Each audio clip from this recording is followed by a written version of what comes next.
পুৱতি তৰা ধাৰাবাহিকখনৰ আজি নিশা আহিবলগীয়া এপিছডৰ প্ৰম' মুকলি হৈছে। আজিৰ প্ৰম'ত আমি দেখিবলৈ পাইছোঁ ধাৰাবাহিকখন হ'বলৈ গৈ আছে বহুত বেছি ইণ্টাৰেষ্টিং। আহকচোন চাওঁ আজি প্ৰম'ত কি দেখিবলৈ পাইছোঁ। আজিৰ প্ৰম'ৰ প্ৰথম ভাগত আমি দেখিবলৈ পাইছোঁ জিউৱে মাকৰ আগত কৈ আছিল, পমে কৈছে আজি বোলে মণিষা খুৰী আহিব, সঁচাই আহিব নেকি?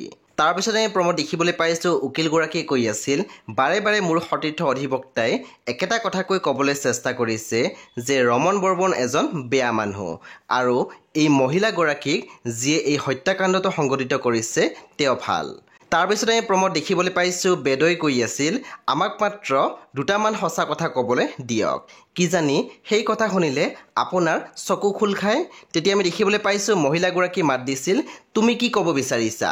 তাৰমানে মই চকু মুদি আছোঁ। হে বন্ধু বান্ধৱীসকল, আজি নিশা 9 বজাত ৰং টিভিত আহিবলগীয়া পুৱতি তৰা ধাৰাবাহিকখন খুবেই বেছি ইণ্টাৰেষ্টিং হ'বলৈ গৈ আছে। সেয়ে আপোনালোকে চাবলৈ একেবাৰে নাপাহৰিব। পৰৱৰ্তী আপডেটৰ বাবে আপোনালোকে মোৰ চেনেলটো ছাবস্ক্ৰাইব কৰি কাষত থকা বেল আইকনত টিপি দিবলৈ একেবাৰে নাপাহৰিব আৰু প্লিজ আপোনালোকে মোৰ ভিডিঅ' এটা লাইক কৰি দিব।